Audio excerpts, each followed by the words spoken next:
Adam, Yes. thank you for being the first guest on my podcast. Of course. Then Adam Hartley, the Reggae Realtor and the voice of Paramount Home Group. I love that. Yeah. I'm just super excited. You had a stellar 2025, brother. 9.8 million in volume, 24 transactions. What do you contribute to your success? Consistency, to be honest with you. Especially in this industry, a lot of people think it's you join, you're automatically going to be successful, but that's really not the case. It's you have to be in it, committed, and consistent. And when you started real estate, did you go straight from straight into full-time work, or was there like a small transition? So there definitely was a transition period, which I kind of blame myself. When I first started, my first year, I was a solo agent.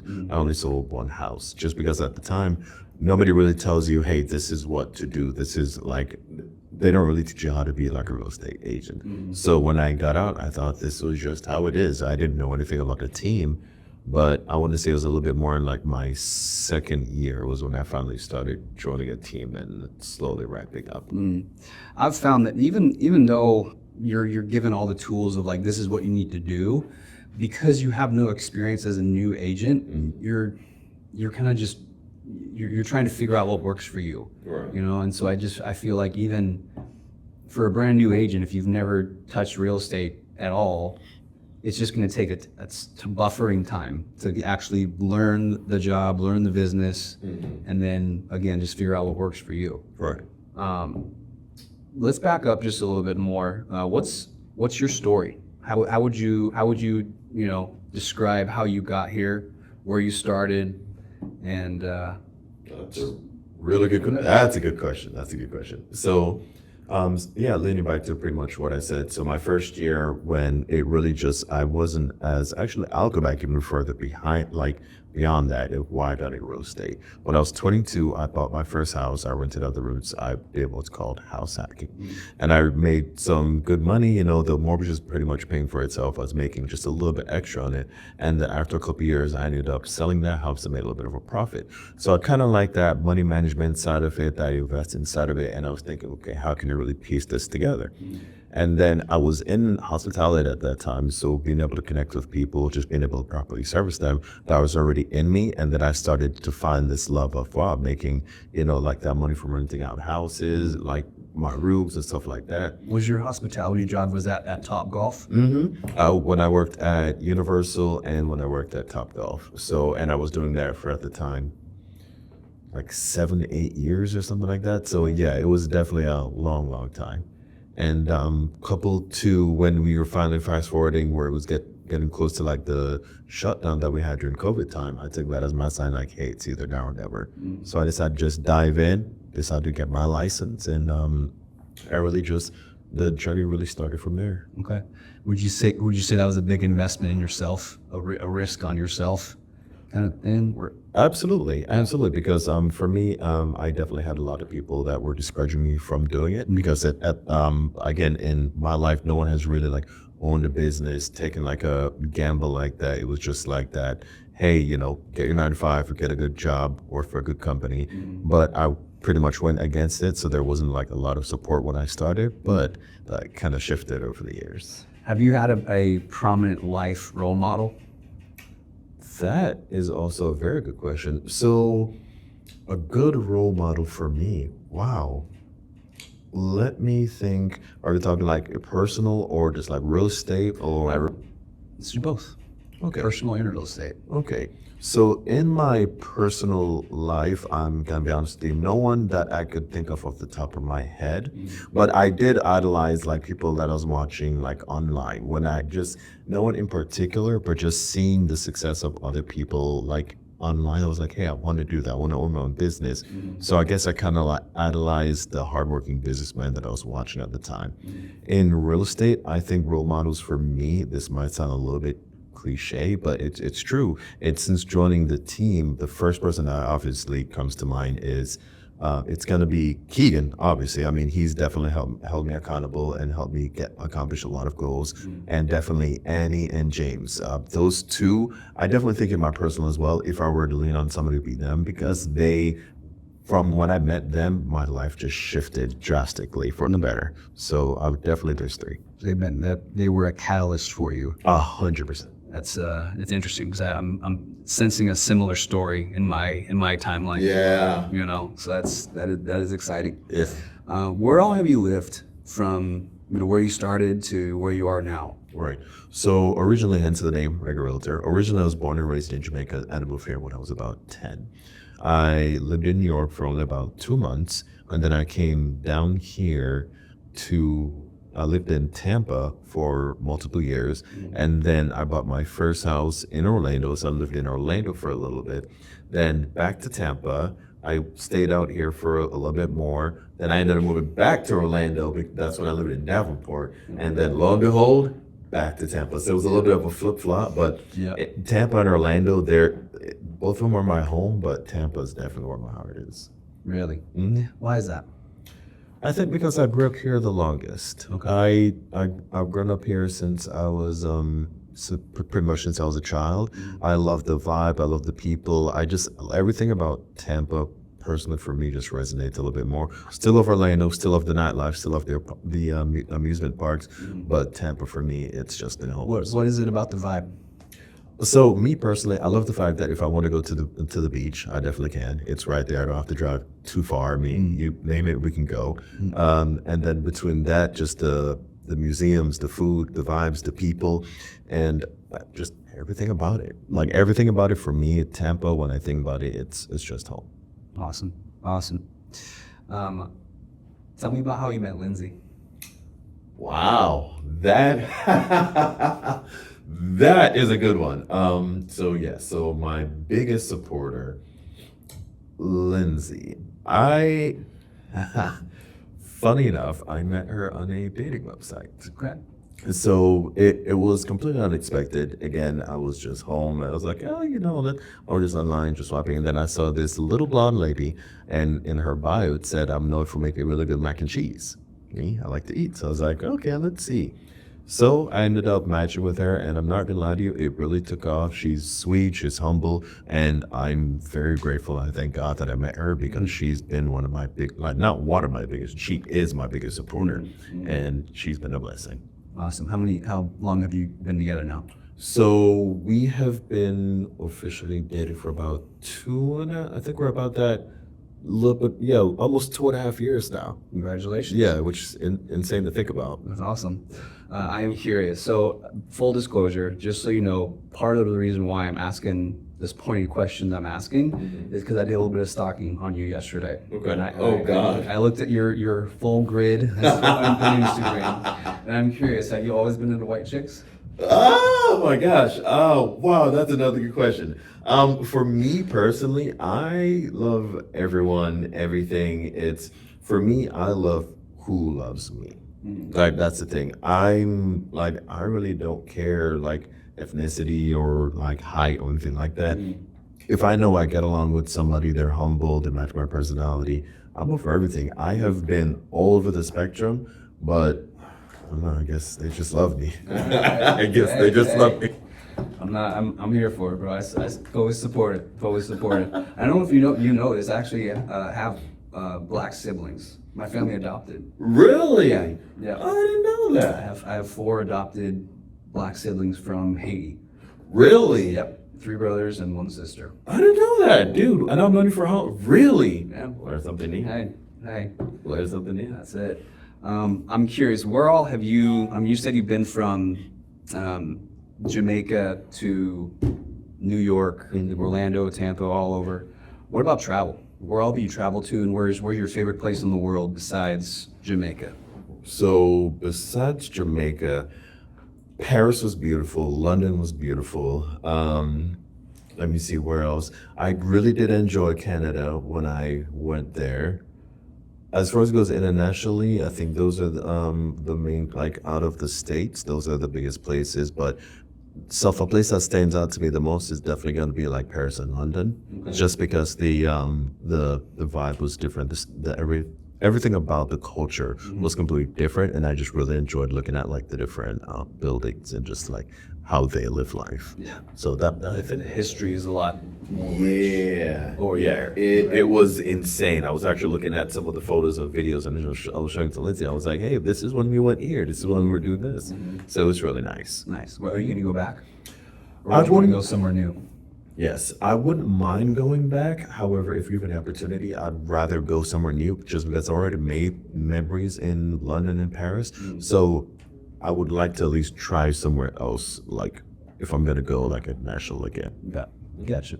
Do you have a bucket list? Do you have like cool places that? Oh, absolutely. What's number one? What's number two? Number one, Japan. I've always wanted to go to Japan. I'm into anime. I'm a nerd. I would love to go see the cherry blossoms and like all that.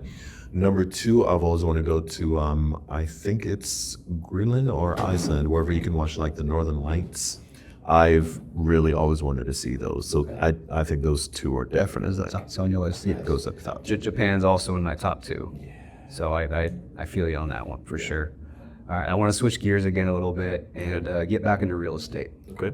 So you already shared a little bit of your story of how you got into real estate. What is it about real estate that you love? Me personally, there's a lot that I love. I think one of the biggest things that I love is the flexibility and the fact that you're your own boss. Just because growing up, I felt in my heart of hearts that working for someone just wasn't for me. And I wanted to make my own schedule, do my own thing, but I still wanted to impact other people's lives. And for me, just being able to really connect with people and just, helping them with the biggest portion of their life. A lot of people, they're nervous when they're doing it. I remember when I was 22, I was nervous when I was buying my first house and when I was selling it. So now that I can be on the opposite side of that coin and really relate to someone, just say, hey, I remember when I did this. I know how you feel. It really, it makes me feel good knowing that I can positively impact them. And on top of that, gives me the personal flexibility to make my own schedule. Even though I work pretty much all the time, it's still nice knowing that if I want to take a day off, I can. Yeah, I resonate with that as well. Yeah. So I do also want to piggyback, go back to our 2025, conversation. One of those deals that you transacted on was your own. Congratulations. Thank you. What other buy and sell transaction, not just in 2025, but all-time career so far, have been the most meaningful to you? That's definitely going to be when I lived in Orlando. A friend of mine, we would go have Taco Tuesdays all the time. He's known me since I was building up my business. It wasn't where it needed to be, but he was always there. He supported me, and he was like always, rooting for me.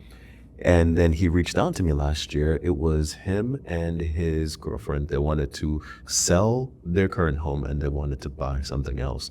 I was the first one that they reached out to. So it was really nice being able to, when I had, with the experience that I have now, being able to really show him, the difference between when he first met me, when I first got into it, to, everything that I know now. And even to this day, him and his girlfriend, they rave about me and they were very happy with how everything turned out. So just being able to go to someone and just say, hey, look the progress that I've made since you've met me. Yeah, and it's so great to have those champions too that really promote you or help market you. Right, yeah. And that's really the goal here at PHG that we strive for is, we're not just selling houses to get transactions. We're in it for relationships. We're in it for the values and after the fact. So that is encouraging to hear that you've maintained that in your business. Going through your grid, I was surprised to see how long you and Zach and Anthony have been working together. Two other guys that I really want to have on on this podcast and get to know their story as well. But how would you describe that tribe, I guess, that you've made with those two rock stars? Personally, for me, it feels amazing because Kai I've known since hospitality days. Zach I've known for when I just got my license.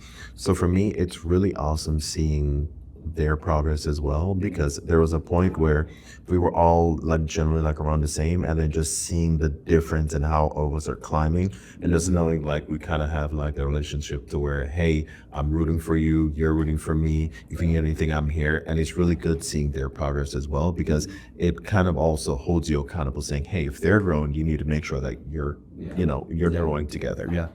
And I also want to throw Sammy's name in there as well. Yes, She's yeah. been around Yeah, for a a long while time as now. well with you Yeah. guys. So, and it is encouraging to see the whole Mm-hmm. the group how it's interesting how you all have stayed connected through all the different teams that you've been with, but you're all still here. So I find that that was comforting. Just familial, and just and that tribe. Yeah. I love that for you guys. One thing I thought was interesting. You are the voice of Paramount Home Group. You're constantly getting praise for, your Morgan Freeman type vibes, and a lot of that comes from the videos that you post on your Instagram. But before you started posting videos, I saw that you were on the radio. Can you tell me the story of that? So for the longest time, I've always had a lot of people that have always loved my voice. For me, I don't maybe because I'm just used to it, I don't hear it. But I remember when I first joined LPT, they had an option for, you can be on the radio or you can be on the billboard. So I said, you know what, let me go ahead and, put in I forgot what it was. You had to put in like a ticket in order to be on the radio. So I did. So I went on, and it was similar to this. They just asked about your experience, asked about everything that you knew. When I did it at that time, that's when I was in my ramp up phase. I didn't know as much as I did now. But it was really cool. I think I went on I think it was 2 times, if I remember correctly. But I definitely wouldn't mind doing that again, especially since now I actually know like a lot more compared to back then. Yeah. What was that like for you? Was that kind of maybe the thing that grew your confidence in you speaking about real estate, and it's not just a conversation like you and I are having, but your voice is going broadcast. Right. For me, it definitely was a little bit more like a confidence boost. And I think the biggest thing that it also actually taught me is to use what you have and use what makes you stand out.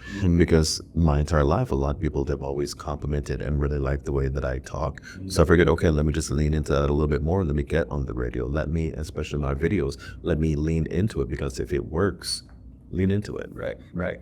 What was it that inspired you to start those video tours of homes? So for me, it was just, I want a lot of people to see me and my personality. I want people to see like the human side of me, and I want people to say, oh yeah, I know that guy. Oh yeah, I remember working with him. I remember seeing him. And I wanted them to see me personally and be able to trust me a little bit more, so that way when they do reach out to me, they're a little bit more comfortable. So I do it kind of like I want you to see me, see my personality, and then build that comfort before we talk. It just makes it a little bit easier. Nice. And it is great seeing how much success, you've had. How many clients have you helped transact on homes that you've gotten from social media? Keegan would kill me because I don't know the exact amount, but I would say so far in the last 2 to 3 years, I'll probably say realistic numbers about the last 2 to 3 years, about 80% have either been people that have known me from the past growing up in Orlando and in Tampa, or it's just me, people that, like, again, they see me online, they can connect with me a little bit more, and maybe they're from the Caribbean, or maybe they just really, they like my voice. And so I would probably say a realistic number of around like 80%, 70-80%, but I'm missing. So if 80% of your business is self-gen, and I know you're doing well for yourself. I'm really, really, really proud of you, man. So that's the shit. Do you have established goals for 2026? Yes, I do. So for the money, I want to ask you. No, yeah, that's perfectly fine. So obviously, I want to help a lot more families. I want to get my sales number up. My goal is I want to be around help about 34 families, and as far as it goes with volume, closer to like that 13 million mark, maybe a little bit more. So they definitely want to do that, but the most important thing is just helping as many families as possible. I definitely want to stay on my fitness path, because again, in my mind, it's like everything starts with your mind and with your body. Everything else will follow.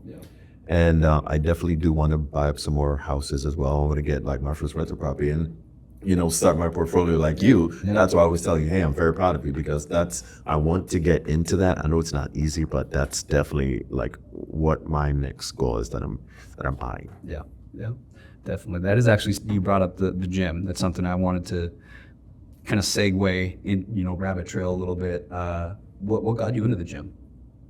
And how long have you been consistent? Right. So I've been in the gym now since I was about 24, and I'll be 31 in March.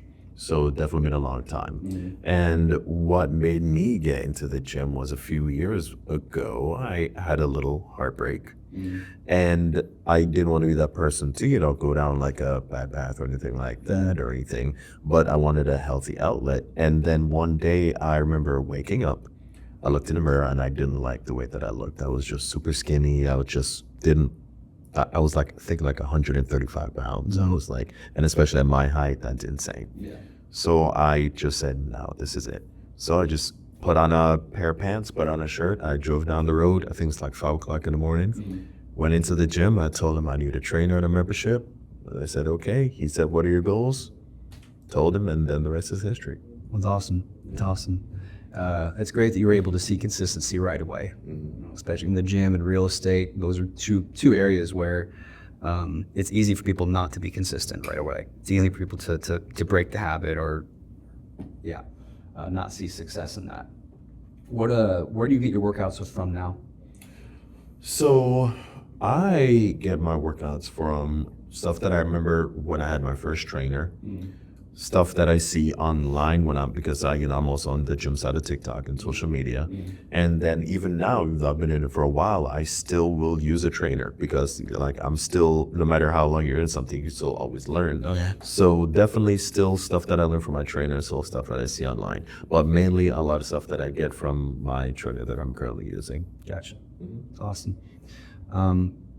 So kind of wrapping it up here, what's the ultimate goal you're working towards?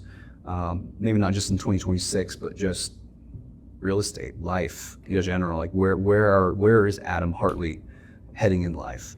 So for me, it's definitely been able to provide a certain lifestyle for my family. And I kind of just making sure like if the bills need to be paid, we don't have to worry about it. Just, if you need certain things, being able to provide a life for my family that I didn't really have. And on top of that, just being able to, have a vacation here and there, just being able to have that freedom, that flexibility. I know it's not going to be easy. And that's why I'm really working hard now is to, take my time and just slowly build now. So that way, I know that my family will be taken care of. We don't really have to worry about certain things that I did when I was growing up. Awesome. Well, Adam, that's all really the questions I have for you. I really appreciate you taking time out of your very busy schedule to talk with me and help me start my podcast, brother. Hey, no worries. Glad to help, brother. Appreciate you. Glad to help, of course.